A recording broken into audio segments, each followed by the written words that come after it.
Selamat datang di video tutorial Siswa Niro. Kali ini teman-teman saya mau berbagi pengetahuan mengenai konsep modeling 3D. Jadi bagi pemula, teman-teman yang ingin belajar modeling 3D harus tahu kira-kira modeling 3D itu seperti apa. Nanti saya akan jelaskan secara detail. Nah, bagi teman-teman jangan lupa like, subscribe, dan aktifkan loncengnya supaya teman-teman bisa mendapatkan video terbaru setiap minggunya dari saya. Jangan khawatir mengikuti channel saya akan ngasih tahu tips and trik bagaimana cara bermain 3D dengan baik. Oke teman-teman, kalau begitu kita langsung saja simak videonya mengenai konsep modeling 3D. Oke teman-teman, kali ini saya ingin menjelaskan mengenai konsep 3D modeling. Nah, kira-kira apa ya konsepnya? Nah, jadi teman-teman kalau belajar 3D modeling di software 3D, teman-teman nggak langsung bikin ini gitu, nggak ada konsepnya teman-teman, tidak ada tahap-tahapnya. Ini bagi pemula ya, harus tahu gitu ya. Jadi karena ini dasarnya seperti ini awalnya. Jadi teman-teman kalau di awal jenis pemodelan 3D itu pada umumnya ada dibagi dua, yaitu hard surface sama organik. Nah, kira-kira hard surface itu seperti apa dan organiknya seperti apa? Oke, saya geser ke bawah. Nah, kalau hard surface ini lebih banyak digunakan ketika kita ingin membuat objek-objek seperti interior atau objek kayak mesin dan sebagainya ya, yang bentuknya masih kotak-kotak, belum halus banget teman-teman. Kurang lebih seperti itu ya. Oke, kalau untuk organik biasanya lebih banyak ke bentuk makhluk hidup pada umumnya, baik nanti misalkan mau bentuk-bentuk seperti hewan, terus kemudian tumbuhan, terus manusia dan sebagainya. Kurang lebih seperti itu. Oke, saya geser ke bawah. Di permodelan, khususnya di hard surface, biasanya melibatkan teknik seperti extrude, bevel, latte, atau boolean 3D. Sebenarnya masih banyak lagi, tapi ini sebagian yang saya kasih tahu, kira-kira garis besar yang sering dipakai tuh ini, teman-teman. Yaitu extrude, bevel, latte, dan kira-kira boolean 3D. Kurang lebih seperti itu ya, teman-teman. Oke, saya geser ke bawah. Latte itu kalau kalian teman bingung, itu seperti revolve. Ya, revolver. Jadi nanti saya jelasin. Oke, saya geser ke bawah. Kira-kira extrude itu bagaimana? Extrude adalah proses penebalan dengan satu level gitu ya, satu lurus gitu ya. Jadi bisa berkali-kali, cuman biasanya di awal memang dia hanya satu level kurang lebih. Yang dimaksud satu level itu satu arah, lurus aja, kurang lebih seperti itu extrude-nya. Oke, terus kemudian jadi kalau gambarannya seperti apa kalau di 3D ini saya demo sedikit ya. Teman-teman nggak perlu meraktekin karena saya belum menjelaskan mengenai menggunakan software seperti apa. Jadi saya ingin demokan sedikit kira-kira extrude itu bagaimana. Oke, misalkan saya buat kotak gitu ya, terus kemudian ada circle gitu ya, terus kemudian ada seperti line, kurang lebih seperti itu ya. Oke. Ya, terus kemudian teman-teman tinggal ini saya duplikat dulu ya, saya duplikat ke kanan kira-kira seperti itu. Terus kemudian teman-teman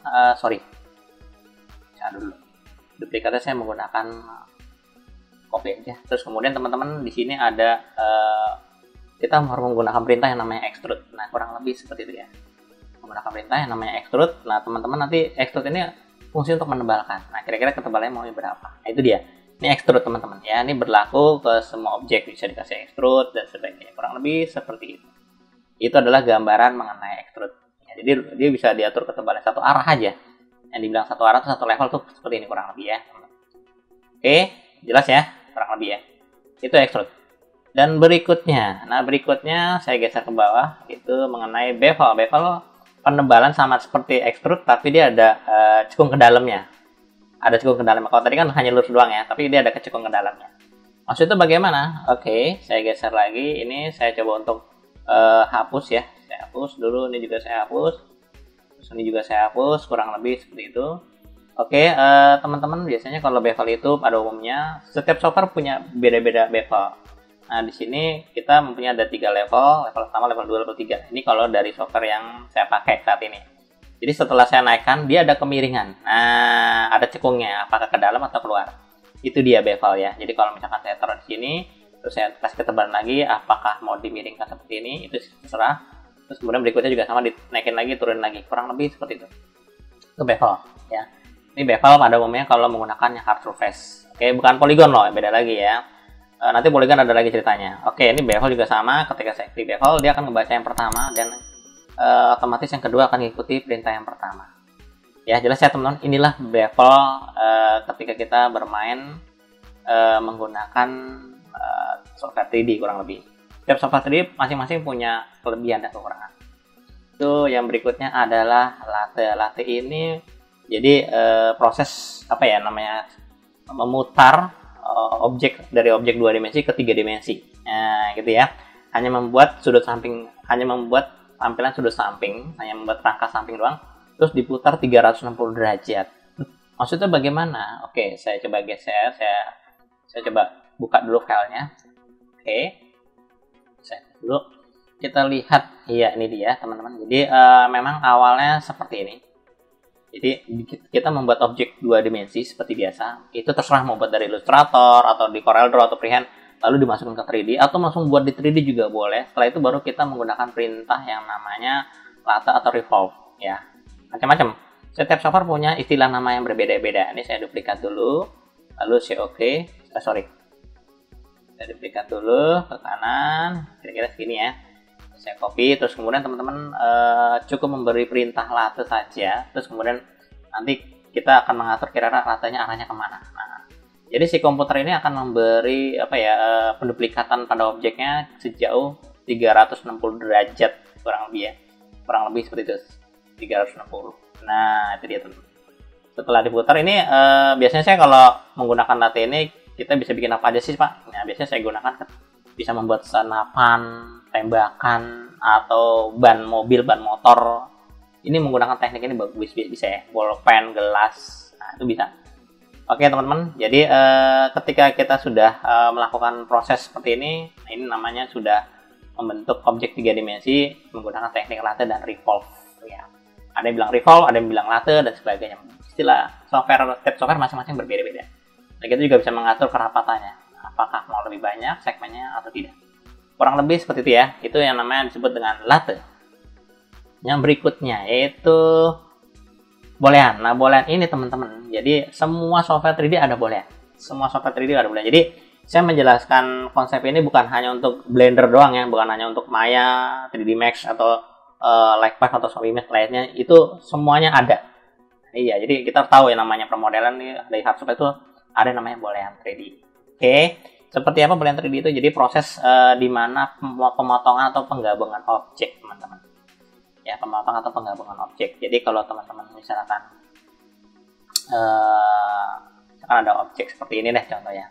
Jadi kalau ini saya geser dulu.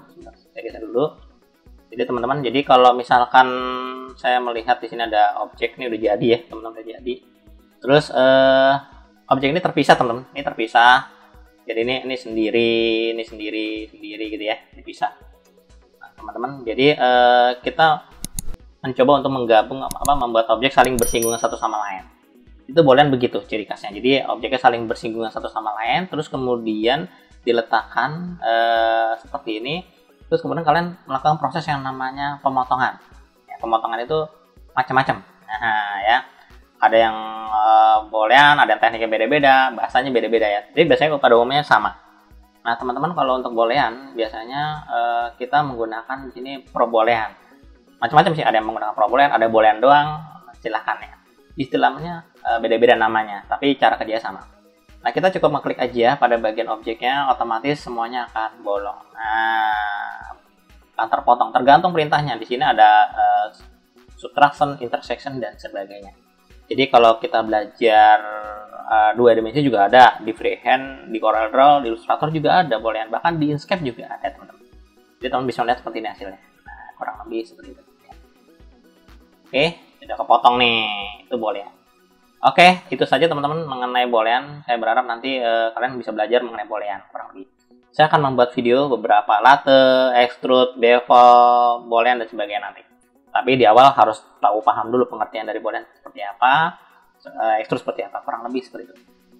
Oke, saya geser lagi ke bagian bawah, yaitu sistem organik. Nah, tadi kita sudah berbicara mengenai pemodelan hard surface, yaitu ada extrude, bevel, latte, dan boolean 3D. Dan berikutnya lagi, sistem organik. Kalau kita berbicara sistem organik ini, kita akan melibatkan poligonal. Nah, poligonal ini di dalamnya ada kita akan melibatkan perintah-perintah seperti extrude polygon, bevel polygon, insert polygon, dan outline polygon. Setiap software mempunyai cara-cara berbeda-beda, cuma sistem kerja sama semuanya. Sistem kerja sama, teman-teman. Extrude itu seperti apa? Jadi seperti itu, teman. Dari objek yang biasa, terus dibuat ketebalan seperti ini. Nah, contohnya seperti apa? Jadi dari perintah ini, teman-teman, nanti kita bisa menggunakan perintah yang namanya, nah jadi kita bisa seleksi bagian tertentu, terus kemudian teman-teman bisa melakukan yang namanya extrude. Nah, extrude-nya terserah, apakah extrude menggunakan klik kanan atau menggunakan parameter juga boleh. Nah, teman-teman tinggal membuat kira-kira ketebalan seperti apa. Ini extrude. Nah, extrude bebas seperti ini, atau teman-teman ingin mengextrude secara bersamaan juga boleh. Nanti saya akan jelaskan secara detail di satu mengenai poligonal ya. Kira-kira seperti apa. Oke, teman-teman, itu saja mengenai kira-kira kalau bermain dengan extrude polygon. Berikutnya yaitu bevel polygon. Nah, bevel polygon yang bersama ya seperti extrude biasa, cuman ada kemiringan, kurang lebih seperti itu. Kita demokan saja, teman-teman cukup menyaksikan saja, tidak perlu dipraktekkan karena nanti saya akan buat satu video khusus baik boolean dan sebagainya ya. Oke, teman-teman, setelah sampai di sini, teman-teman biasanya dia harus berubah perintahnya menjadi objek dulu, bukan menjadi box biasa. Nah, dari sini teman-teman nanti tinggal menggunakan perintah yang namanya polygon, terus kemudian teman-teman menggunakan istilah namanya bevel. Bevel di sini boleh, atau bevel yang ada di perintah-perintah yang di sini juga boleh. Itu bebas. Nah, tinggal ditarik ke atas. Setelah ditarik ke atas, teman-teman bisa ngatur kemiringannya, apakah ke dalam atau keluar. Itu bevel. Ini berlaku ke semua, baik di sisi sini juga bisa, di sisi sini juga bisa, di sini juga bisa. Jadi ini untuk permodelan sangat penting, teman-teman. Ini yang disebut dengan namanya bevel. Jadi dia ada ketebalan dan ada kemiringan. Itu dia namanya disebut dengan bevel. Jelas ya? Oke, saya geser lagi ke bawah. Yang nama berikutnya adalah insert. Nah, insert ya. Insert. Berikutnya adalah insert. Insert itu bagaimana? Jadi pengertian dari insert ini adalah teman-teman. Jadi sorry, ini saya matikan dulu.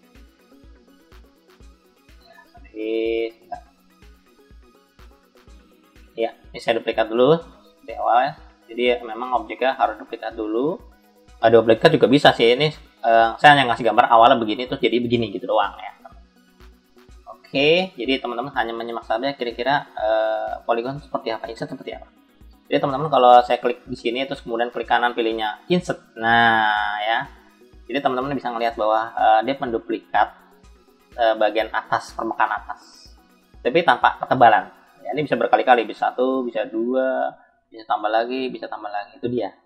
Siapa tahu dari sisi ini nanti kalau saya geser-geser tidak ada ketebalan.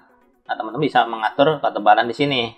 Nah, bisa di sini misalkan, saya membuat ketebalan di sini dan di sini. Itu bisa. Nanti tinggal menggunakan perintah yang namanya extrude. Nah, gitu. Jadi fungsinya dari insert ini adalah menduplikat permukaan.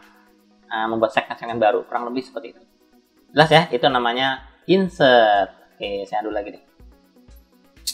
Yang berikutnya, yang terakhir teman-teman, yaitu outline. Outline ini hampir sama kayak bevel tapi tidak ada ketebalan. Iya, hampir sama seperti bevel tapi tidak ada ketebalan. Jadi teman-teman setelah duplikat, terus teman-teman berubahlah fungsi menjadi polygon, terus kemudian teman-teman pilih di sini, lalu dipilihnya menggunakan perintah yang namanya outline. Nah, jadi langsung pengecilan. Langsung mengecilkan saja bagian permukaan yang mana yang mau dikecilin. Mau di sini juga boleh, mau di sini juga boleh, atau di sini juga boleh. Sebenarnya menggunakan skala juga bisa, nggak masalah. Tapi istilahnya dipakai seperti itu. Terkadang ada software yang masih menggunakan, ada software yang tidak menggunakan. Kurang lebih seperti itu. Oke teman-teman, itu saja yang bisa saya sampaikan mengenai bagaimana hard surface dan organik di dalam proses permodelan. Jadi teman-teman harus tahu. Di sini saya hanya menjelaskan konsepnya saja, belum praktek ya teman-teman. Jadi teman-teman bisa tahu gambarnya seperti apa. Dan nanti kita juga akan belajar namanya pemahaman poligon. Poligon itu dibagi dua, baik low poly maupun high poly. Jadi yang bentuknya kasar seperti ini ya. Jadi low poly itu dengan segmen jumlah yang dikit, sedangkan kalau high poly adalah jumlah segmen yang banyak. Jadi makin banyak segmennya, poligonnya, otomatis makin berat. Kalau low poly makin rendah. Kalau dulu kan game-game yang zaman dulu kan masih kotak-kotak ya, nggak bagus ya. Itu kalau low poly itu polinya sedikit, kurang lebih itu. Tapi karena berjamannya perubahan zaman dan teknologi, akhirnya ya semua jadi makin bagus dan kemungkinan makan memori atau makan RAM yang sangat untuk bergerak dalam menggunakan bermain poli itu sangat membutuhkan kecepatan kurang lebih. Ya sama aja kalau kita melihat ada PS1, PS2, PS3 dan PS berikutnya akan lebih bagus lagi hasilnya. Tapi ya lebih berat lagi. Itu didukung dengan mesin-mesin yang canggih sehingga tidak berat, kurang lebih seperti itu. Oke teman-teman, terus kemudian ini poligon ya. Nanti kita akan belajar mengenai low poly, high poly kira-kira bagaimana ya. Nanti akan saya buatkan videonya. Dan berikutnya, ini yang terakhir. Jadi kalau alur dalam modeling seperti ini tahapnya teman-teman. Jadi awalnya kalau kita perhatikan sebelah kiri itu dari box dulu dengan jumlah segmen yang ada. Terus kemudian kita menambahkan beberapa segmen connecting namanya, istilah namanya ya. Terus kemudian nanti kita akan menambahkan bagian ketiga itu penebalan di bagian tertentu dengan bevel-bevel tertentu. Dan ada penarikan bagian atas untuk mengecilkan dan menggeser-geser vertex-vertexnya teman-teman. Nah, inilah prosesnya teman-teman ketika kita ingin membuat modeling baik orang, karakter ataupun apapun. Kita harus punya bentuk dasar dulu. Terus kemudian kita harus bayangin rangkanya seperti apa. Jadi modeling itu nggak sembarangan modeling aja ya. Jadi kita sebagai modeler nanti modeling gitu ya, kita akan membuat rangkanya nanti bentuknya seperti apa. Kita buat kisi-kisi kasarnya dulu. Baru nanti setelah itu baru kita tahu oh nanti ketemunya di sini, garisnya di sini, itu dia teman-teman. Harus memikirkan itu. Jadi nggak sembarangan. Kurang lebih. Oke, ini salah satu gambar kaki sederhananya seperti itu. Terus kemudian kalau muka begini, kalau bentuk kasarnya. Terus kemudian nanti kalau dihaluskannya seperti ini. Oke teman-teman kira-kira jelas ya apa yang saya sampaikan, dan saya berharap materi bermanfaat dan berguna bagi pemula ingin belajar konsep 3D modeling seperti ini kurang lebih. Jadi nanti saya akan membuat kira-kira video-video modeling lainnya kurang lebih. Oke teman-teman, saya berharap materi bermanfaat. Jangan lupa klik tombol subscribe-nya, like, dan aktifkan loncengnya juga teman-teman, supaya teman-teman bisa mendapatkan video terbaru dari saya setiap minggunya mengenai desain dan animasi, kurang lebih seperti itu. Kalau ilmunya bermanfaat, silahkan di-share ke teman yang lain supaya menjadi berkat ke semuanya, kurang lebih seperti itu. Nah teman-teman, jangan ragu untuk komentar, silahkan bertanya atau langsung email ke saya. Oke teman-teman, itu saja yang saya bisa sampaikan pada materi hari ini. Saya berharap berguna dan bermanfaat. Sekian dan terima kasih.